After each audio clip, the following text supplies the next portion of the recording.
ప్రభునందు ప్రియమైన ఆర్సీసీ ఫ్యామిలీకి మరియు యూట్యూబ్ ద్వారా జీవనది టెలివిజన్ ద్వారా ఈ సందేశాన్ని వీక్షిస్తున్న మా ఆత్మీయ మిత్రులందరికీ ప్రభు పేరిట వందనాలు.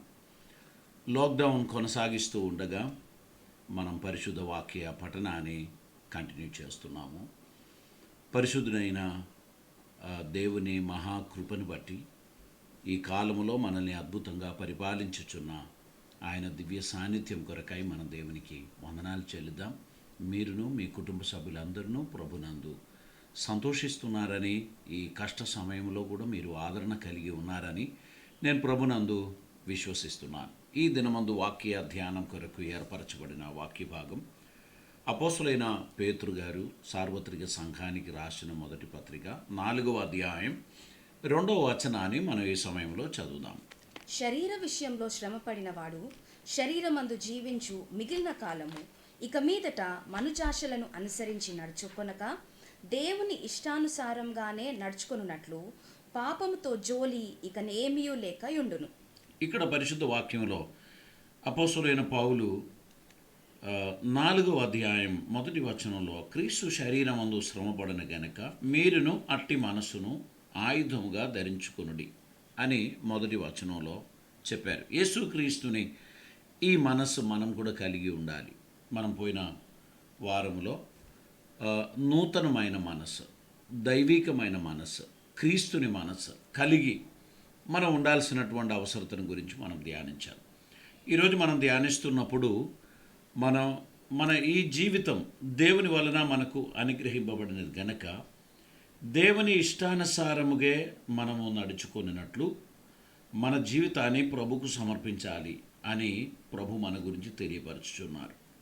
శరీర విషయంలో శ్రమపడిన వాడు శరీరమందు జీవించు మిగిలిన కాలములు ఇక మీదట మనుజ ఆశలను అనుసరించి నడుచుకొనక దేవుని ఇష్టానుసారముగానే నడుచుకొనినట్లు పాపముతో జోలి ఇక ఏమీ లేక ఉండును. పరిశుద్ధ వాక్యంలో దేవుని కృపను బట్టి దేవుని చిత్తానుసారంగా మనం నడవాల్సినటువంటి అవసరత గురించి ప్రభు చెప్పుచున్నారు. యేసు ప్రభు తన మాటల్లో లూకాసు వార్త 20 అధ్యాయం 38వ వచనంలో చెప్పినటువంటి ఒక మాట కూడా మనం చదువుదామండి. లూకాసు వార్త 20 అధ్యాయం 38వ వచనం. పొదను గురించిన భాగంలో ప్రభు అబ్రహాము దేవుడనియు ఇస్సాకు దేవుడనియు యాకోబు దేవుడనియు చెప్పుచు మృతులు లేతురని మోషే సూచించెను. ఆయన సజీవులకే దేవుడు కాని మృతులకు దేవుడు కాడు. ఆయన దృష్టికి అందరూ జీవించుచున్నారని వారికి ఉత్తరం ఇచ్చాను. ఇక్కడ యేసు ప్రభు చెప్పుచున్నారు, ప్రభు అబ్రహాము దేవుడని, ఇస్సాకు దేవుడని, యాకోబు దేవుడని చెప్పుచు మృతులు లేతురని మోషే సూచించను. ఆయన సజీవులకే దేవుడు కానీ మృతులకు దేవుడు కాడు అని ఈ భాగంలో చెప్పబడి ఉంది. ఆయన దృష్టికి అందరూ జీవించుచున్నారని వారికి ఉత్తరమిచ్చను. కనుక దేవుని కృపను పొందినటువంటి ప్రతి ఒక్కరూ దేవుని కోసం జీవించుచున్నారు. మనమందరం జీవించుచున్నటువంటి ఈ జీవితం మన కోసం కాదు, తన కోసం, దేవుని కోసం జీవించుచున్నాం. అపోస్తులైన పౌలు అంటున్నాడు, నా మట్టికి బ్రతుకుట క్రీస్తు, చావైతే లాభము అని ఆయన చెప్పడం జరిగింది. గనుక ఈ జీవించుచున్న జీవితము దేవుని మహిమార్థముగా మనం జీవించాలి. దేవుని చిత్తం నెరవేర్చడానికి మనల్ని మనం సమర్పించుకోవాలి. రోమాపత్రిక 6వ అధ్యాయం దాని 11వ వచనంలో మనం ఇలా చదువుతున్నాము, అటువలే మీరును పాపం విషయమై మృతులుగాను దేవుని విషయమై క్రీస్తు యేసునందు సజీవులుగాను మిమ్మును మీరే ఎంచుకొనుడి. ఇక్కడ చూడండి, పాపపు విషయంలో మనం మృతులుగా ఉండాలని దేవుడు కోరుచున్నారు. పాపాన్ని ప్రేమించి దేవునికి ఇష్టలుగా ఉండడం అసాధ్యం. పాపమును ఒప్పుకొని విడిచిపెట్టిన వాడే దేవునికి ఇష్టునిగా ఉండగలడు. ఈ జీవించుచున్న జీవితం ఇది దేవునికి అంకితం అని మనం విశ్వసిస్తూ దేవుని చిత్తం భూమి మీద నెరవేర్చి బిడ్డలుగా మనం ఉండాల్సినటువంటి అవసరం ఉంది. రోమాపత్రిక 14వ అధ్యాయం దాని యొక్క 8వ వచనం మనం చదివినట్లయితే, మనము బ్రతికినను ప్రభు కోసమే బ్రతుకుచున్నాము, చనిపోయినను ప్రభు కోసమే చనిపోవచ్చున్నాము. మన బ్రతుకు ప్రభు కోసమే. ఒకవేళ మనం చనిపోయినా అది ప్రభు కోసమే ఉండాలి అని అపోస్తలుడైన పౌలు అంటున్నాడు. మనం ఈ జీవించుచున్న జీవితం ప్రభువును సంతోషపెట్టడానికి మనం వాడుకోవాలి. ప్రభు మన యందు ఆనందించినట్లు ఆయన చిత్తం భూమి మీద నెరవేర్చు బిడ్డలుగా మనం ఉండాలని కోరుచున్నారు. అక్కడ ఇంకా అంటున్నారు, కాబట్టి మనం బ్రతికినను చనిపోయినను ప్రభువు వారమై ఉన్నాము అని అంటున్నాడు. ఇక్కడ మన దేవుని వాక్యంలో మనం చూస్తున్నప్పుడు ఈ బ్రతుకు దేవునికి ప్రతిష్ఠింపబడాలి. పాపమును ప్రేమించి పాపమును లాలించి పాపములో మునిగి తేలుచున్నటువంటి ఒక వ్యక్తి దేవునికి ఇష్టడిగా జీవించడం అసాధ్యం. పాపానికి గుడ్ బై చెప్పి శ్రమలైనా నిందలైనా కష్టమైన దేవునితో నడవడానికి నిర్ణయించుచున్నటువంటి ఒక వ్యక్తి క్రీస్తును పోలి నడవడానికి, క్రీస్తుని అడుగుజాడలు నడవడానికి ప్రయత్నించుచున్నటువంటి వాడు. మన గురించిన దేవుని చిత్తం ఈ లోకంలో మనకు శ్రమలు వచ్చినా కష్టం వచ్చినా మన కోసం చనిపోయి మరలా బ్రతికిన మన ప్రభువును బట్టి మనము ఆయన సన్నిధానంలో మనం నమ్మదగిన బిడ్డలుగా జీవించగలమని ప్రభు మన గురించి ఆశించుచున్నారు. 2 కొరింథీ పత్రిక 5వ అధ్యాయం దాని 15వ వచనాన్ని మనం చదువుచున్నప్పుడు, జీవించువారు ఇక మీదట తమ కొరకు కాక తమ నిమిత్తము మృతి పొంది తిరిగి లేచిన వాని కొరకే జీవించుటకు ఆయన అందరి కొరకు మృతి పొందిననియు నిశ్చయించుకొనుచున్నాం. ఇక్కడ జీవించుచున్న మనమందరము మన కోసం కాదు, మన కోసం మరణించి తిరిగి లేచిన వాని కోసమే మనం జీవించుచున్నామని ఎరిగి మన దేవుణ్ణి మహిమపరచడానికి పిలువబడిన వారు అనేటువంటిది మనం గ్రహించాల్సినటువంటి అవసరం ఉంది. గనక ఈ జీవితం దేవుని వలన మనకు అనుగ్రహించినది ఆయనను ఘనపరచడానికి, ఆయన చిత్తం భూమి మీద నెరవేర్చడానికి మనకిచ్చారు. గలతీ పత్రిక 2వ అధ్యాయం 19-20 వచనాలు చదువుదామండి. నేనైతే దేవుని విషయమై జీవించు నిమిత్తము ధర్మశాస్త్రము వలన ధర్మశాస్త్రము విషయమై చచ్చిన వాడనైతిని. ఇక్కడ మనం చూస్తున్నాం, నేనైతే దేవుని విషయమై జీవించు నిమిత్తం ధర్మశాస్త్రం వలన ధర్మశాస్త్రం విషయమై చచ్చిన వాడనైతిని. నేను క్రీస్తుతో కూడా సిలువ వేయబడి ఉన్నాను. ఇకను జీవించువాడను నేను కాను, క్రీస్తే నాయందు జీవించుచున్నాడు. గనక ప్రియులారా, ప్రభుని సన్నిధానంలో మనం జీవించుచున్న ఈ జీవితం ప్రభువును సంతోషపెట్టడానికి, ప్రభు కోసం జీవించడానికి మనకు అనుగ్రహింపబడినటువంటిది. గనక మన జీవితం ప్రభువు నామానికి మహిమ తెచ్చుకున్నట్లు ప్రభు సన్నిధిలో మన హృదయాన్ని మనం సంపూర్తిగా సమర్పించాల్సినటువంటి అవసరం ఉంది. ప్రియులారా, జీవించుచున్న ఈ జీవితం అని పౌలు గారు చెప్పుచున్నారు. మనము జీవించుచున్న ఈ జీవితం అది ప్రభు కోసమే. నేను క్రీస్తుతో కూడా సిలువ వేయబడి ఉన్నాను కాబట్టి నేను క్రీస్తు కొరకే జీవించుచున్నాను. నేను ఇప్పుడు శరీరమందు జీవించుచున్న ఈ జీవితం నన్ను ప్రేమించి నా కొరకు తన్ను తాను అప్పగించుకొనిన దేవుని కుమారుని అందలి విశ్వాసం వలన నేను జీవించుచున్నాను. ఇది చాలా ప్రాముఖ్యమైనటువంటి ఒక విషయం. మన కోసం ప్రాణం పెట్టి మన కోసం మరణించి తిరిగి లేచిన మన ప్రభువును ఘనపరచుట కొరకు మనం జీవించటం అనేటువంటిది ప్రతి క్రైస్తవుని యొక్క కర్తవ్యం. ఆయనలో మనం నడవాలి, ఆయన చిత్తం మనం నెరవేర్చాలి, ఆయన కోసం మనం జీవించాలి. మనం మనకిష్టం వచ్చినట్లు జీవించి మనం ప్రభువా ప్రభువా అని పిలిస్తే ఆయన అంటున్నాడు, నన్ను ప్రభువా ప్రభువా అని పిలుచు ప్రతి వాడును పరలోకమందు ప్రవేశించడు కానీ పరలోకమందున్న నా తండ్రి చిత్త ప్రకారం చేయువాడే పరలోకమందు ప్రవేశిస్తాడు. కాబట్టి మనం కేవలం ప్రభువా ప్రభువా అని అవసరత తీర్చుకోవడానికి పిలిచేటువంటి వారముగా ఉండకూడదు, కానీ ప్రభు చిత్తానుసారంగా జీవించేటువంటి వారిగా ఉండాలి. మనకొక స్టాటస్ ఉంది, మనకొక స్టాండర్డ్ ఉంది ఈ భూమి మీద. మన ప్రభువును ఆయన అడుగు జాడలో నడుస్తూ ఆయనను మహిమపరచడానికి మనం పిలువబడినటువంటి వారం. పాపానికి మనం మరణించిన వారముగా ఉండాలి అని ప్రభు కోరుచున్నారు. రోమాపత్రిక 6వ అధ్యాయం 2వ వచనం చదువుదామండి. అలాగైనా ఏమందుము కృప విస్తరింపవలనని పాపమందు నిలిచియుందుమా అట్లనరాదు. పాపము విషయమై చనిపోయిన మనము ఇక మీదట ఎలాగు దానిలో జీవించుదము? చూడండి, కృప విస్తరింపవలనని మనం పాపమందు నిలిచి ఉందుమా అలా అనరాదు.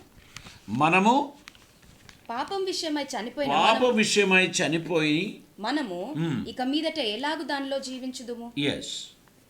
ఇంకా క్రీస్తు యేసులోనికి బాప్తిస్మం పొందిన మనమందరము ఆయన మరణంలోనికి బాప్తిస్మం పొందితిమని మీరు ఎరుగరా? చూడండి, మీరు పొందిన బాప్తిస్మం ఈ లోక సంబంధమైన పాప సంబంధమైన ఒక మరణాన్ని మీరు యాక్సెప్ట్ చేశారు. ఇక మీదట నేను ప్రభువును అవమానించేవానిగా నేను జీవించను. ఇక మీదట నేను ప్రభువుకు ఇబ్బంది కలిగించేవానిగా నేను ఉండను. నా పాప శరీరం నిరర్ధకం అవ్వాలి. దేవుని చిత్తం నా నుండి లోకానికి నేను ప్రసాదించినట్లు నా జీవితం సంపూర్ణంగా దేవునికి అంకితం చేస్తున్నానని క్రీస్తు యేసుని మరణములోనికి మనం బాప్టిజం పొందాం. కనుక ప్రతి క్రైస్తవుడు అందరూ జీవించినట్లు జీవించే ప్రయత్నం చేయకమ్మా. మనకు దేవుడు అనుమతించిన ఈ జీవితం ఒక ప్రతిష్ట కలిగినటువంటి జీవితం. అది దేవుని మహిమపరచడానికి ఉన్నటువంటి జీవితం. మన జీవితం ద్వారా క్రీస్తు మహిమపరచబడాలి. ఆయనకిష్టులుగా మనం నడవడానికి మనల్ని సమర్పించుకోవాలి. దైవ చిత్తం భూమి మీద నెరవేర్చడానికి మీరు నేను పిలువబడి ఉన్నాను అనేటువంటి విషయాన్ని మీరు అర్థం చేసుకోవాలి. మనం క్వాలిటీ లేని క్రిస్టియన్ లైఫ్ మెయింటైన్ చేస్తే ప్రభుకి ఏమీ మహిమ కలగదు. ఆయన చెప్పాడు, ఎవడైనా నన్ను వెంబడింప కోరిన ఎడల తన్ను తాను ఉపేక్షించుకొని తన సిలువను ఎత్తుకొని నన్ను వెంబడించాలి. నాకు ఇవ్వబడిన సిలువ, అది నా నిందలు కావచ్చు, నా శ్రమలు కావచ్చు, నా పేదరికం కావచ్చు, నాకున్న అవమానాలు కావచ్చు, లేక నాకున్న సమస్త ఇబ్బందులు కావచ్చు, ఇవన్నీ నా సిలువే. నేను వాటిని సంతోషంగా మోసుకొని ప్రభు పాదాలు వెంబడించడానికి ఉన్న మనసు నాకు లేకపోతాయి. సనిగేటువంటి వానిగా, గునిగేటువంటి వానిగా, ప్రతి దినము సంతృప్తి లేని వానిగా నేను ఉన్నట్లయితే నా క్రైస్తవ జీవితం ఒక వ్యర్థమే. నేను ప్రభు నాకు అనుమతించిన ప్రతి పరీక్షలలో నేను ముందుకు సాగాలి. ప్రభు అనుమతించిన ప్రతి సిచ్యువేషన్స్ కూడా నేను వెళ్ళాలి. అలా నేను వెళుతూ ప్రభువును మహిమపరచడానికి ఉన్న మనసు నాకు ఉన్నట్లయితేనే నేను క్రీస్తుని వెంబడించువాడను. కాబట్టి పాప విషయమై నేను చనిపోయి నీతి విషయమై నేను జీవించాలని ప్రభు నా గురించి ఆశించుచున్నారు. గలతీ పత్రిక 5వ అధ్యాయం దాని 24వ వచనాన్ని మనం చదువుదామండి. ఇటు వాటికి విరోధమైన నియమం ఏదీ లేదు.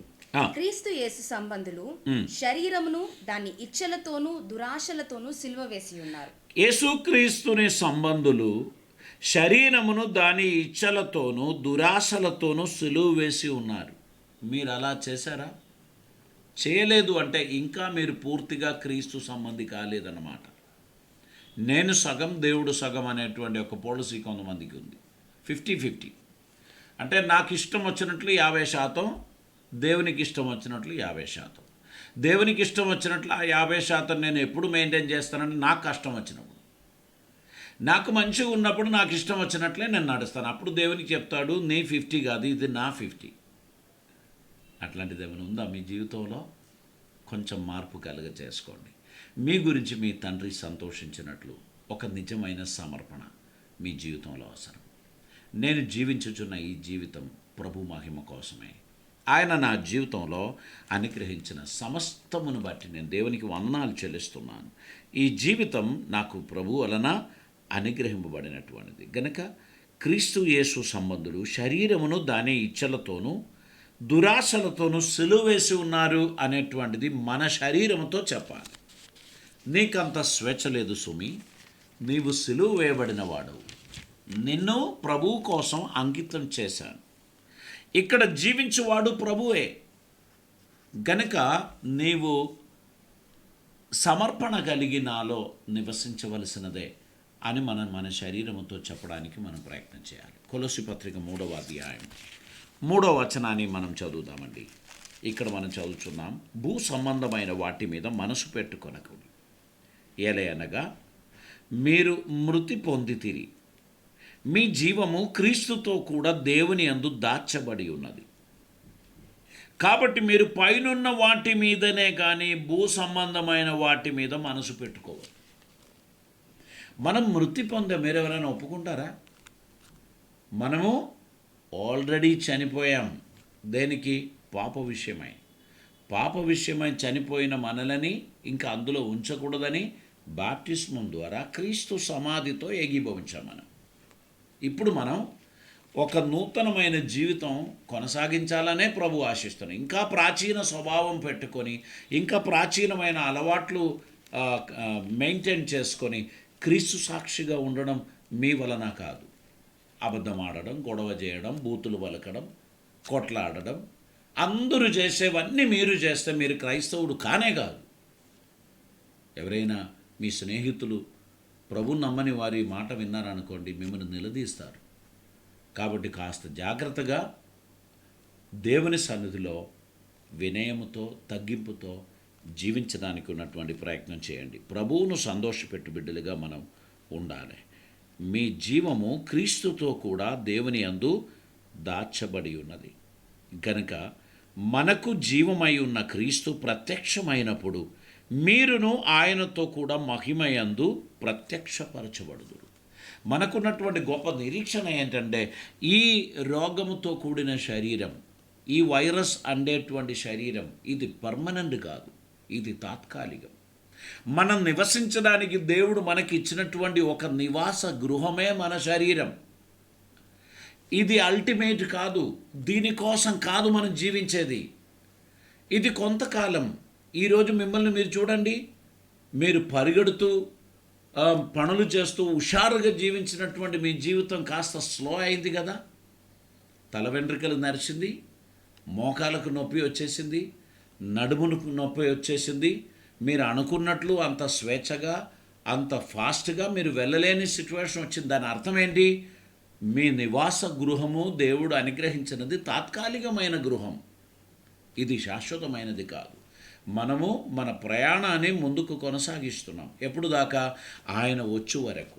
ఆయన మనల్ని స్వీకరించడానికి వచ్చేంత వరకే మన జీవితం. గనక ప్రభు చిత్తం భూమి మీద నెరవేర్చడానికి మీరు పిలువబడ్డారు అనేది మీరు అర్థం చేసుకోండి. ఇక్కడ 150 years మీరు బ్రతికినా పోయేది నరకానికి అయితే మీ జీవితం ఓ పరమ వ్యర్థం. ఎందుకంటే నరకంలో యుగ యుగములు అగ్ని ఆరదు, పురుగు చావదు. అటువంటి ఒక జీవితం కొరకే మనం 150 years జీవించామంటే లోకమంతా ధన్యులు అంటారు 100 years దాటితే. కానీ రాబోయేది నరకమైతే అదో లాభదాయకమైన కార్యం కానే కాదు. కనుక నా మాట వినుచున్న నా ఆత్మీయ మిత్రులందరూ ఈ విషయాన్ని గ్రహించాలి. మనం జీవించే ఈ జీవితం అల్టిమేట్గా ఈ లోకం కొరకు కాదు, ఈ శరీరం కొరకు కాదు. కనుక ఎవరికైనా ఒకరికి అకస్మాత్తుగా ఇబ్బందులు ఎదురైంది అంటే ఆయన దురదృష్టుడు అని అనుకోకండి. మనం సిద్ధపడిన వారమైతే, మనం దేవుని కృపను పొందిన వారమైతే, ఆయన సన్నిధిలో చేరేటువంటి ధన్యత మనకు ఇచ్చాడు అంటే అప్పుడు మనం దుఃఖపడవద్దు. నిరీక్షణ లేని ఇతరుల వలె మనం దుఃఖపడడానికి పిలువబడిన వాళ్ళమే కాదు, మనకో నివాస గృహం పరలోకమందు ఉన్నది అని గ్రహించిన ప్రతి ఒక్కరు కూడా ఆనందముతో బ్రతకాలి. ఎంతకాలం బ్రతికినా ప్రభు మహిమార్థం బ్రతకాలి, ప్రభు చిత్తం నెరవేర్చడానికి మనం బ్రతకాలి. 2 తిమోతి పత్రిక 2వ అధ్యాయం దాని 11వ వచనాన్ని చదువుదామండి. 2 తిమోతి పత్రిక 2వ అధ్యాయం దాని యొక్క 11వ వచనం. ఈ మాట నమ్మదగినది ఏదనగా మనం ఆయనతో కూడా చనిపోయిన వారమైతే ఆయనతో కూడా బ్రతుకుదుము. ఇప్పుడు ఈ చనిపోవడం అనే మాట చెప్తే అందరికీ ఇంకా భయమే. ఎందుకంటే కరోనా ఎప్పుడు వస్తుందో ఎప్పుడు పోతుందో తెలియదు. ఇక్కడ మనం ఆల్రెడీ చనిపోయిన వారమే. ఈ విషయంలో మీకు అనుమానం అవసరం లేదు. పాప విషయమై చనిపోయిన మనం క్రీస్తుతో కూడా ఇప్పుడు జీవిస్తున్నాం. ఇక్కడ అదే అంటున్నారు, ఈ మాట నమ్మదగినది ఏదనగా మనం ఆయనతో కూడా చనిపోయిన వారమైతే ఆయనతో కూడా బ్రతుకుదుము, సహించిన వారమైతే ఆయనతో కూడా ఏలుదుము. ఆయనను ఎరగమంటే మనలని ఆయన కూడా ఎరగనను. మనం ఇతరుల ముందు అబ్బే కాదండి అని అన్నాం అనుకో, ఆయన అంటాడు అబ్బే ఈ అమ్మాయి నాకు తెలియదండి అంటారు. కాబట్టి ప్రభువుతో మనకున్న రిలేషన్షిప్ 6 అయినా 100 అయినా శాశ్వతమైనటువంటిది. ప్రభు మనకి ఇచ్చినటువంటిది. ఆయన చిత్తం నెరవేర్చడానికి మనల్ని మనం సమర్పించుకోవాలి. మనం ఏదో తాత్కాలికమైన లాభం కొరకు, శారీరకమైన సంతోషం కొరకు ప్రభువును పక్కకు పెట్టామనుకో, మన జీవితంలో ఒక గొప్ప ఫ్యూచర్ను మనం పోగొట్టుకుంటున్నాం. కనుక ప్రియులారా, ఈ లోకంలో ఉన్న జీవితం తాత్కాలికమే. మన తాత ముత్తాతలను ఒకసారి ఆలోచించండి. ఇప్పుడు వారు ఎవరైనా ఉన్నారా? పోనీ మన తాతలు ఉన్నారా? మన తండ్రులు ఉన్నారా? చాలామంది కూడా వెళ్ళిపోయారు. మనం కూడా అదే బాటలో ఉన్నాం. మనం కూడా ఈ లోకంలో పర్మనెంట్ రెసిడెన్స్ మనకు లేదు. ఇక్కడ ఉన్నవన్నీ తాత్కాలికం, టెంపరరీ రెసిడెన్స్ కలిగిన వాళ్ళ మనకు నిత్యమైన వాసం పరలోకమందు ఉన్నది అని అపోస్తలుడైన పౌలు కొరింథీ పత్రికలో చెప్పుచున్నారు. అది చేతి పనిగాక దేవుని చేత కట్టబడినదియు నిత్యమైనదియు అని మనకు తెలియపరుస్తున్నారు. కనుక ప్రియులారా, నిరీక్షణ గల వారిగా మనం జీవించాలి. దేవుని చిత్తం భూమి మీద నెరవేర్చడానికి ఉన్న సమర్పణతో మనం నడవాల్సిన అవసరంతో ఉంది. 1 పేతురు గ్రంథం 2వ అధ్యాయం 24వ వచనం చదువుదామండి. మనము పాపముల విషయమై చనిపోయి నీతి విషయమై జీవించినట్లు ఆయన తానే తన శరీరమందు మన పాపములను మ్రాను మీద మోసుకొనెను. ఇక్కడ చూడండి, మనం పాప విషయమై చనిపోయి నీతి విషయమై జీవించున్నట్లు ఆయన తానే మన కోసం చనిపోయి ఆయన తానే తన శరీరమందు మన పాపములను మ్రాను మీద మోసుకొనెను. మన పాపములన్నిటినీ మ్రాను మీద మోసుకున్నాడు. మ్రాను మీద చనిపోవాడు శాపగ్రస్తుడని బైబిల్ అంటున్నారు. ఆయన శాప మరణం పొందాడు. రోమా సామ్రాజ్యంలో శిలువ మరణమే శాప మరణం. ఆ శాప మరణం పొందిన యేసు మన అందరిని తన బిడ్డలుగా చేర్చుకున్నారు. తన యందు ఎందరి విశ్వాసం ఉంచుతారో వారికి అందరికీ దేవుని పిల్లలగుటకు దేవుడు అధికారం ఇచ్చాడు. దానికి ఇంకా ఎవరి రికమెండేషన్స్ అవసరం లేదు. ఒక పాస్టర్ గారు రికమెండ్ చేస్తే మీకు దేవుని పిల్లలు అవ్వడానికి ఉన్న అధికారం వస్తుందని మీరు అనుకోకు. You don't need any mediator. మీరున్నటువంటి స్థలంలో, ప్రభువా నేను పాపాత్ముని, నా పాపముల కొరకు నువ్వు లోకానికి వచ్చి శ్రమ నొంది మరణించావని నేను నమ్ముచున్నాను అని మీరు చెప్పారనుకోండి, ఆ ప్రభువు నీ హృదయంలోనికి వచ్చేస్తాడు. నాకు యేసయ్యా నీ ప్రశంస కావాలి, నీవు నా హృదయంలోనికి రండి, ఈ భయాన్ని తొలగించండి, నా హృదయానికి ధైర్యం ఇవ్వండి, నేను నీ చిత్తం నెరవేర్చడానికి ఇష్టపడుచున్నాను అని మీరు అన్నారనుకోండి, నో బడీ షుడ్ రికమెండ్. ఎవ్వరు కూడా మీకు రికమెండ్ చేయాల్సిన అవసరం లేదు. మీరు తండ్రికి ఆన్లైన్లో ఇప్పుడే మీరు ఆయనను పిలవచ్చు. నా పాపములను క్షమించడానికి నువ్వు మరణించావని నేను నమ్ముచున్నాను.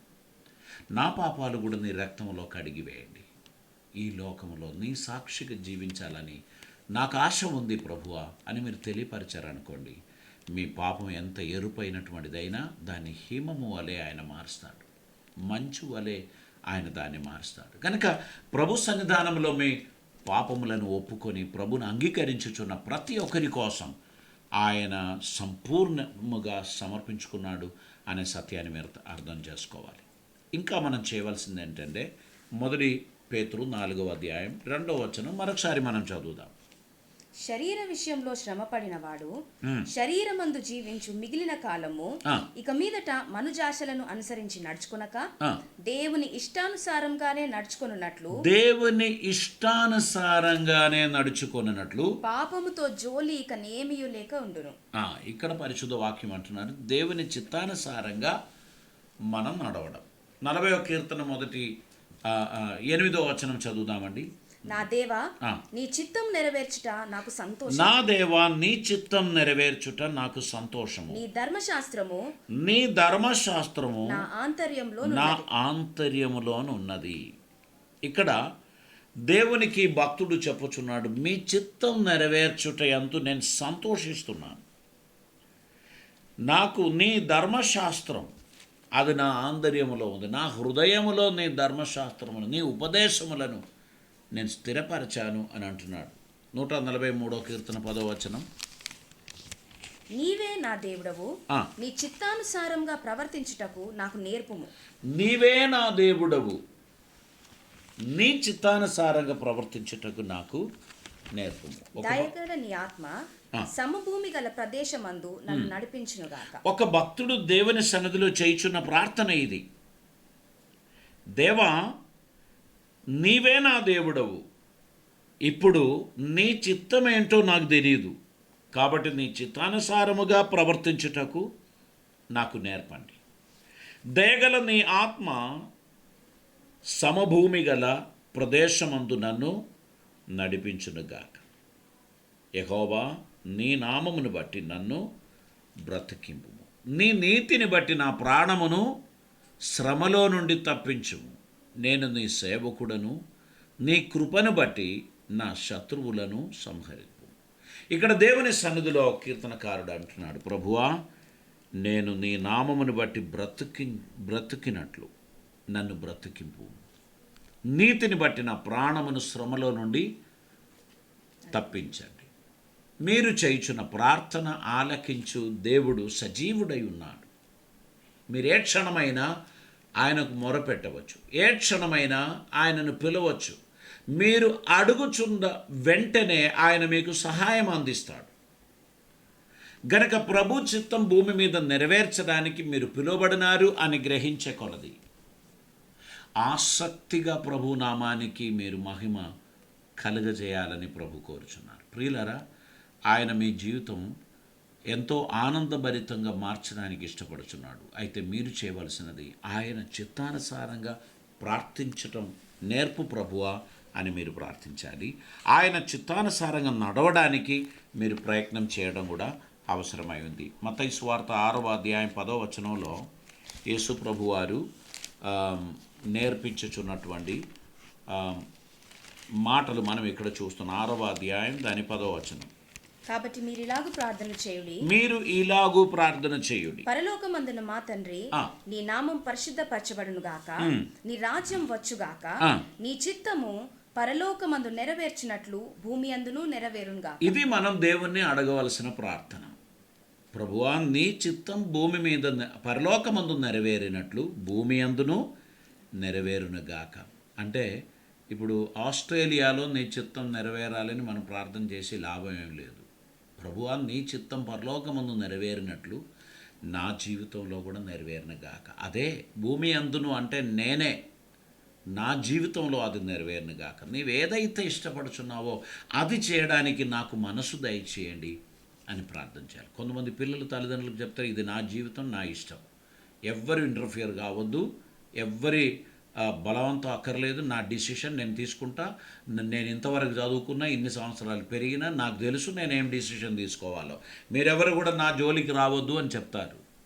ఈ పిల్లలకు తెలియదు తల్లిదండ్రులను దేవుడు వారికి ఆశీర్వాదముగా పెట్టారు. తల్లిదండ్రులు బహుశా వారి అంత చదవకపోయి ఉండొచ్చు, కానీ దేవుడు ఒక ఛానల్గా వారిని బ్లెస్ చేయడానికి పెట్టింది వారి యొక్క తల్లిదండ్రులు. ఈరోజు నేను ఒక వింతైన వార్త న్యూస్లో విన్నాను. ఒక అమ్మాయి బాగా చదువుకున్నది, ఉన్నతమైన ఉద్యోగం వచ్చింది, ఆమెకి ఒక అబ్బాయి నచ్చాడనమాట. ఆ అబ్బాయిని ఆమె ప్రేమించారు. అయితే వచ్చిన పెళ్లి సంబంధాలన్నీ ఈ అమ్మాయి వద్దు వద్దు ఇప్పుడు వద్దు అంటున్నారు. చివరికి ఈ ఫాదర్ పిలిచి అడిగారు, అమ్మా, నీ సమస్య ఏంటి అసలు, నీవు ఏమైనా ఇబ్బందులో ఉన్నావా, లేదా నువ్వు ఎవరినైనా ప్రేమిస్తున్నావా, చెప్పమ్మా నాకు అంటే, నేను ఒకరిని ఇష్టపడుచున్నాను అని అన్నారు. అయితే ఈ తండ్రి తల్లి ఇద్దరు కలిసి ఏం చేశారంటే, ఆ అబ్బాయి గురించి ఇచ్చిన వివరమును బట్టి వారి ఊరికి వెళ్ళి ఈ అబ్బాయి గురించి కొంచెం ఎంక్వైరీ చేస్తే ఆయన ఆల్రెడీ పెళ్లి చేసుకున్నాడంట. ఈ పిల్లకి తెలియదు, ఆమె ఆ గుడ్డిగా ఆయనను ఇష్టపడుచున్నారు. ఈ తండ్రి వచ్చి ఎంతో వ్యతిరేకించారు. ఈ సంబంధం మాత్రం జరగడానికి వీల్లేదు, ఇది నాకు ఇష్టం లేదు, నీవు ఈ సంబంధం చేయడానికి వీల్లేదు. నెక్స్ట్ డే ఈ అమ్మాయి ఇంట్లో నుంచి వెళ్ళిపోయింది. ఒక 2 months ఈ అమ్మాయి గురించి ఆచూకీ లేదు. వెంటనే పోలీస్ కంప్లైంట్ ఇచ్చారు. పలానా వ్యక్తి గురించి చెప్పారు నా బిడ్డ, బహుశా అతనితో వెళ్ళారేమో అని మాకు అనుమానం ఉంది, కొంచెం మీరు ఎంక్వైరీ చేయండి అని చెప్తే ఈ అమ్మాయి అబ్బాయి ఇద్దరు కలిసి దుబాయ్కి వెళ్ళిపోయారు. దుబాయ్లో వెళ్ళిపోయి అక్కడ వారిద్దరూ ఉద్యోగం చేస్తున్నారు. ఈ తల్లిదండ్రులు వారు ఒంటరిగా భారతదేశంలో ఉన్నారు. వీరు పెళ్లి చేసుకున్నారు ఈ పిల్లలిద్దరూ. మొత్తానికి ఒక 1 ఇయర్కో 2 ఇయర్కో వారికి బేబీ పుట్టారు. ఆ సమయంలో ఈ తల్లిదండ్రులను ఇంకొక చెల్లెమ్మను వీసా పంపించి వారిని దుబాయ్కి పిలిపించుకున్నారు. ఈ లోపు ఒక ఫ్రెండ్లీ టాక్ ఈ అమ్మాయి తన తల్లిదండ్రులకు చేశారు. ఏంటంటే, నన్ను క్షమించమ్మా, ఏదో ఉద్రేకం అయిపోయింది, తొందరపాటు అయిపోయింది, కానీ నా భర్త చాలా మంచివాడు, మీరు ఖచ్చితంగా మీరు ఇక్కడికి రావాలి, మేము మిమ్మల్ని ఎంతో ప్రేమిస్తున్నాం, మీరు రండి అని చెప్పి పిలిస్తే ఈ తల్లిదండ్రులు అన్ని క్షమించి సర్లేపోయి దుబాయ్లో సెటిల్ అయ్యారు కదా, మంచి లైఫ్ ఇచ్చారు కదా, పోదామని చెప్పి వాళ్ళిద్దరు కలిసి అక్కడికి వెళ్ళిపోయారు. అక్కడికి వెళ్ళిపోయి దుబాయ్ వీరు వెళ్ళిన తర్వాత జరిగిన విషయం ఏంటంటే, ఈ తల్లిదండ్రులను ఈ తన చెల్లెమ్మను వారి ఇంట్లో ఉంచుకొని కొంతకాలం తర్వాత ఏదో విధంగా వాళ్ళ పేరు మీద ఏదో లోన్ ఇప్పించారంట. అది నాకు ఎట్లా జరిగిందో నాకు తెలియదు, దాని విషయాలు తెలియదు, కానీ మొత్తానికి ఆ తర్వాత వీళ్ళిద్దరు కలిసి ఇండియాకి వెళ్ళిపోయారు. ఇప్పుడు తల్లిదండ్రులు దుబాయ్లో ఉన్నారు, వాళ్ళను స్పాన్సర్ చేసిన వాళ్ళు ఇండియాకి వెళ్ళిపోయారు. ఇటువంటి ఒక సిచ్యువేషన్లో ఇక ఇల్లీగల్ స్టాటస్లో వాళ్ళు ఉంటున్నారు, వాళ్ళ పేరు మీద లోన్స్ ఉన్నాయి. ఆ లోన్ కట్టకపోతే వారికి చాలా కష్టాలు అయిందంట. ఎన్నో రకాలైన ఇబ్బందులను గురించి నేను తెలుసుకున్నప్పుడు నాకు చాలా బాధ అనిపించింది. సో పేరెంట్స్ను ఇష్టాన్ని ఒప్పుకోలేదు అనే కారణానికి ఎంత పెద్ద పనిష్మెంట్ వారికి ఇచ్చారో. వారు ఏడుస్తూ వారు మీడియా వాళ్ళతో చెప్తూ ఉంటే ఆ ప్రాంతంలో ఉన్న మీడియా వాళ్ళందరూ అక్కడ ఉన్నటువంటి భారతీయులను అప్రమత్తం చేసి ఈ పేరెంట్స్కు సహాయం చేయడానికి వాళ్ళందరూ వచ్చారు, వాళ్ళని ఆదుకున్నారు. నేను ఏమంటున్నానంటే, మనుష్యత్వం, మానవత్వం చాలామందికి మనుషులు పోగొట్టుకున్నారు, దిగజారిపోయింది. పగ తీర్చడానికి ఎంతవరకైనా వెళ్ళడానికి మనుషులు రెడీ అయిపోయారు. ప్రియులారా, నేను మీకు ఒక మాట చెప్తాను. ఈ లోకంలో ఉన్న మన జీవితం నీటి బుడగ లాంటిది. దీనికి ఏమాత్రం స్టెబిలిటీ లేదు. మీ మసిల్ పవర్ బాగుండొచ్చు, మీకు హై సాలరీ ఉండొచ్చు, మీకు 2-3 అంతస్తుల మేడలు ఉండొచ్చు, మీకు అన్ని ఎక్స్పెన్సివ్ ఫెసిలిటీస్ ఉండొచ్చు, కానీ గుర్తుపెట్టుకోండి, ఈ లోకం నైమిషికం. ఇది క్షణభంగురమైనటువంటిది, ఇది తాత్కాలికమైనటువంటిది కాదు. మనం ఎప్పుడు ఆవిరి అయిపోతామో మనకు తెలియదు. కనుక పగ, ద్వేషం, కోపం, తాపం ఇవన్నీ విడిచిపెట్టండి. ఎవరితోనైనా మీకు ఇబ్బందిగా ఉండే క్షమాపణ పొందండి, క్షమించండి. మీరు సమాధానం కలిగి జీవించండి. అకౌంట్స్ అన్ని క్లియర్ చేసుకోండి. ఈ లోక జీవితంలో దైవ చిత్తం నెరవేర్చండి. అన్ని సిచ్యువేషన్స్ పరిశీలన చేస్తే యేసుప్రభు రాకడ అతి సమీపంగా ఉంది. మీకు తెలుసో తెలియదో, ఇస్రాయేల్ దేశంలో చివరి మందిర నిర్మాణం కొరకున్న సన్నాహములు ప్రారంభమైంది. అలాగైతే ప్రభు రాకడికి ఇంకెక్కువ సమయం లేదు. ప్రతి ఒక్కరు తమ విశ్వాస జీవితాన్ని బలపరచుకోండి. దేవునికి ఇష్టలుగా నడవడానికి ప్రయత్నం చేయండి. పగ, కోపం, తాపం ఇవన్నీ తీసివేయండి. సమాధానం కలిగి అందరికీ పరోపకారం చేస్తూ ఉపకారిగా జీవించడానికి ప్రయత్నం చేయండి. మీ జీవితం దేవునికి ప్రీతికరమైనదిగా కొనసాగించడానికి ప్రయత్నం చేయండి. మనం ఈ లోకంలో జీవించుచున్నప్పుడు దేవునికి ఇలా చెప్తాం, మీ చిత్తం పరలోకమందు నెరవేరినట్లు నా జీవితంలో కూడా నెరవేరినగాక అని మనం ప్రభువుకు చెప్తాం. మత్తయి సువార్త 12వ అధ్యాయం 50వ వచనాన్ని మనం చదువుదామండి. సహోదరులు, పరలోకమందున నా తండ్రి చిత్తం చొప్పున చేయువాడే నా సహోదరుడు, నా సహోదరియు, నా తల్లియు అని. అక్కడ ఇదిగో మీ సహోదరుడు, మీ సహోదరులు, మీ సహోదరీలు, మీ తల్లి వచ్చి ఉన్నారు అంటే ప్రభు అంటారు, ఎవరు నా సహోదరుడు, ఎవరు నా సహోదరి? పరలోకమందున్న నా తండ్రి చిత్త ప్రకారం చేయువాడే నా సహోదరులు. ఆయన చెప్తున్నా, ఇదిగో నా తల్లియు, నా సహోదరులు. పరలోకమందున్న నా తండ్రి చిత్తం చొప్పున చేయువాడే నా సహోదరుడు, నా సహోదరియు, నా తల్లియు అని చెప్పారు. కనుక ప్రియులారా, మనం ఈ లోకంలో దేవుని చిత్తం నెరవేర్చే విషయంలో కాంప్రమైజ్ అవ్వద్దు. ఇది చాలులే అని అనొద్దు. ఎంత ఎక్స్ట్రీమ్ అయినా దేవుని చిత్తం నెరవేర్చుటలో మనం ఆసక్తి కలిగిన వారిగా ఉండాల్సినటువంటి అవసరం ఉంది. మత్తయి సువార్త 26వ అధ్యాయం 42వ వచనం చదువుదామండి. మరలా రెండు మారు వెళ్ళి, ఆ. నా తండ్రి, ఆ. నేను దీనిని త్రాగితేనే కాని ఇది నా యొద్ద నుండి తొలగిపోవట సాధ్యం కాని ఎడల ఆ. నీ చిత్తమే సిద్ధించుకాక అని ప్రార్థన. ఇక్కడ యేసు ప్రభు గెత్సేమనెలో చేయుచున్న ప్రార్థన, నీ చిత్తమైతే ఈ గిన్నె నా నుంచి తొలగించు. వెంటనే ఆయన అంటున్నాడు, అయినా ప్రభు తండ్రి, నా చిత్తం కాదు నీ చిత్తం నెరవేరును గాక. నేను ఒకవేళ ఈ నీళ్లు త్రాగుతూనే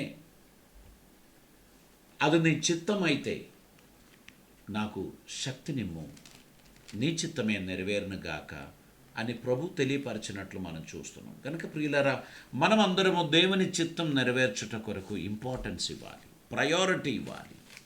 దేవుని చిత్తం నెరవేర్చుట మన జీవితంలో అదో భాగ్యమని మనం ఎంచుకోవాలి. యోహాను సువార్త 7వ అధ్యాయం 17వ వచనం చదువుదామండి. ఎవడైనను ఆయన చిత్తం చొప్పున చేయ నిశ్చయించుకొని ఎవడైనను ఆయన చిత్తం చొప్పున చేయ నిశ్చయించుకొని నిశ్చయించుకొని ఎడల ఆ బోధ దేవుని వలన కలిగినదో లేక నాయంతట నేనే బోధించుచున్నానో వాడు తెలుసుకొనును. తనంతట తానే బోధించువాడు స్వకీయ మహిమను వెతుకును. తనంతట తానే బోధించువాడు స్వకీయ మహిమను వెతుకువాడు. కానీ తను పంపిన వాని మహిమను వెతుకువాడు సత్యవంతుడు. ఆయన యందు ఏ దుర్నీతియు లేదు. మన ప్రభు మన పక్షాన తండ్రికి ప్రార్థన చేస్తూ తండ్రి చిత్తం భూమి మీద నెరవేర్చడానికి ఆయన ఆశిస్తున్నట్లు మనం పరిశుద్ధ వాక్యంలో చూస్తున్నాం. ఆయన అంటున్నాడు, నేను నా అంతటా నేనేమీ చెప్పడం లేదు, కానీ నన్ను పంపిన వాని చిత్త ప్రకారమే నేను మీతో మాట్లాడుచున్నానని అంటున్నాడు. అపోస్తల కార్యం 21వ అధ్యాయం 14వ వచనం చదువుదామండి.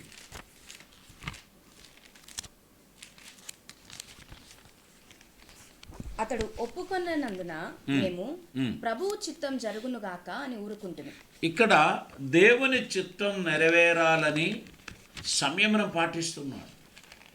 దేవుని సన్నిధిలో దైవ చిత్తం కొరకు మనల్ని మనం సమర్పించటం అనేటువంటిది చాలా ప్రాముఖ్యమైనటువంటి విషయం. అపోస్తలుడైన పౌలు ఆ విషయంలో చాలా జాగ్రత్త కలిగిన వాడై ఉండెను. 13వ వచనంలో పౌలు, ఇదెందుకు మీరు ఏడ్చి నా గుండె బద్దలు చేసెదరులేలా, నేనైతే ప్రభు అయిన యేసు నామము నిమిత్తము యెరూషలేములో బంధింపబడుటకును మాత్రమే కాక చనిపోవుటకును సిద్ధముగా ఉన్నానని చెప్పాడు. వారు ప్రేమిస్తున్న వారి కాపరి అక్కడి నుంచి వెళ్ళిపోవచ్చు ఉంటే వారందరూ హృదయం బద్దలై ఏడుస్తున్నారు.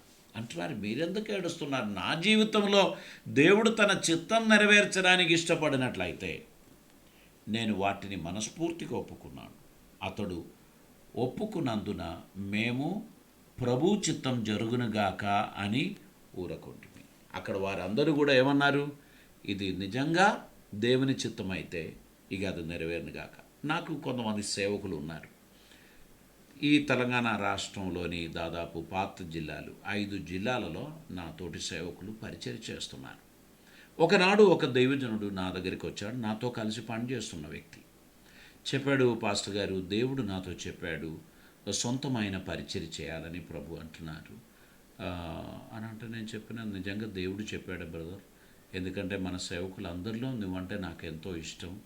నీవు నా పరిచర్య విడిచి ఇంకొక పరిచయం స్టార్ట్ చేయడానికి ఏమైనా కారణం ఉందా అంటే, అబ్బాయి అట్లాంటి ఏం లేదు అయ్య గారు, నేను ప్రారంభం చేస్తున్న సేవ మీరొచ్చి ప్రార్థన చేసి స్టార్ట్ చేయాలన్నారు. ఇప్పుడు తను చెప్పిన మాట ఏంటంటే, దేవుడు నాతో చెప్పాడు. ఇక దేవుడు నాతో చెప్పాడని నాకు ఎవరైనా ఏదైనా మాట చెప్తే నాకు చాలా భయం. నేను ఆ విషయాన్ని అవునని కానీ కాదని కానీ నేను చెప్పను. ఎప్పుడు మీరు స్టార్ట్ చేస్తారో పిలవండి బ్రదర్, నేను వస్తాను అని చెప్పాను. ఆయన ఎప్పుడైతే ఒక పెద్ద ఫంక్షన్ హాల్లో పెద్ద ప్రోగ్రాం పెట్టి ఆయన పరిచర్యను ఇంట్రడ్యూస్ చేశాడు, నేను కూడా వెళ్ళి అందరిలాగా అక్కడ ఉండి ప్రార్థన చేసి గ్రీటింగ్స్ చెప్పి ఆశీర్వదించి వచ్చాను. నేను ఏమంటున్నాను, ఈ భూమిలో మనకున్నది ఏది మన సొంతం కాదు. కాబట్టి గుర్తుపెట్టుకోండి, మనం దేనికోసం కూడా అనవసరమైన మొండిపట్టు వద్దు. మనకు ప్రభుని చిత్తం ఒకరి జీవితంలో నెరవేరడం దేవుడు అనుకున్నట్లయితే దానికి మనం ఓకే చెప్పేసేయాలి. ఇది నా తీర్మానం, దీనికి మార్పు లేదు అని చెప్పి మనం ఏవి మసులు పట్టుకోవాల్సిన అవసరం లేదు. వదిలేసేయండి. ప్రభు చిత్తం నెరవేరును గాక. దేవునికి ఇష్టలుగా నడవడానికి మన జీవితాన్ని సమర్పించుకోవాలి. ఇప్పుడు చూడండి, అందరూ చర్చెస్ లాక్డౌన్ చేశారు. గొప్పగా అనుకున్నటువంటి వాళ్ళు చాలా మందిరం గురించి, దాని ప్రఖ్యాతను గురించి వివరించినటువంటి వారందరూ ఇప్పుడు టీవీలో పరిమితమయ్యారు. చిన్న సేవకుడు టీవీలో ఉన్నాడు, యూట్యూబ్లో ఉన్నాడు. పెద్ద సేవకుడు కూడా యూట్యూబ్లో ఉన్నాడు. మందిరం పెద్దది ఉన్నా లేకున్నా వాక్యం అయితే వెళుతూ ఉంది. మరి ఇదే కొనసాగొచ్చు కదా. కాబట్టి గుర్తుపెట్టుకోండి, ప్రభు ఏది అనుమతించినా దానికి మనం సిద్ధంగా ఉండాలి. ఇక్కడ మనం నర్వస్ అయి బీపీ పెంచి రోగులై మనం బాధపడాల్సిన అవసరం లేదు. ఏదైనా దేవుని చిత్తం, ఆయన చిత్తం నెరవేరునుగాక అని మనం చెప్పాలి. ప్రభు మనకి ఇచ్చినటువంటి ఈ జీవితం ఆయన దానం అని గుర్తుపెట్టుకోవాలి. రోమాపత్రిక 12వ అధ్యాయం 2వ వచనంలో మనం చదువుకున్నటువంటి మాట ఇది. మీరు ఈ లోక మర్యాదను అనుసరింపక ఉత్తమమును అనుకూలమును సంపూర్ణమునై ఉన్న దేవుని చిత్తము పరీక్షించి తెలుసుకున్నట్లు మీ మనసు మారి నూతన మగుట వలన రూపాంతరం పొందుడి. చూడండి, మన మనస్సుకు ఎటువంటి మొండి నిర్ణయాలు వద్దు. ఆయన చిత్తం నెరవేర్చడానికి సమర్పించుకోండి. ప్రభు మహిమపరచబడాలని ఆశించండి. ఆయనకిష్టులుగా నడవడానికి మన జీవితాన్ని సమర్పించండి. ప్రభు మన ఎడల తన చిత్తం నెరవేర్చను కాక. తల్లు వంచుదాం, ప్రార్థన చేద్దాం. పరిశుద్ధుడా పరమ తండ్రి, ఈ దినమందు మీ పాద సన్నిధికి మేము వచ్చుచున్నాం. మేము జీవించుచున్న ఈ జీవితం నీ దానమని మేము ఒప్పుకుంటున్నాం. ఇక్కడికి మేమేమి తీసుకురాలేదు, ఇక్కడి నుంచి మేము తీసుకొని పోలేము.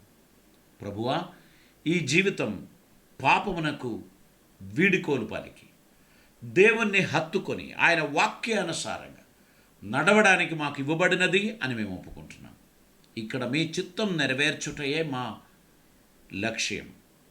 పరలోకమందు మీ చిత్తం నెరవేరినట్లు నా జీవితంలో కూడా అది నెరవేరునుగాక అని ఈ వాక్యం వింటున్న ప్రతి ఒక్కరూ కూడా చెప్పి, ఈ భూమి మీద మాకు ఇవ్వబడినవన్నీ దేవుని దానమే, మాదండు ఇక్కడ ఏమీ లేదు అని ఒప్పుకొని దైవ చిత్తం నెరవేర్చడానికి మమ్మల్ని మీరు దీవించమని ప్రార్థిస్తున్నాం. మేము మా జీవితాన్ని మరొకసారి పునఃప్రతిష్ఠ చేస్తున్నాం. మీ చిత్తం మాత్రం నెరవేరును కాక. తండ్రి, మాకు కలిగినదంతయు మీ దానం.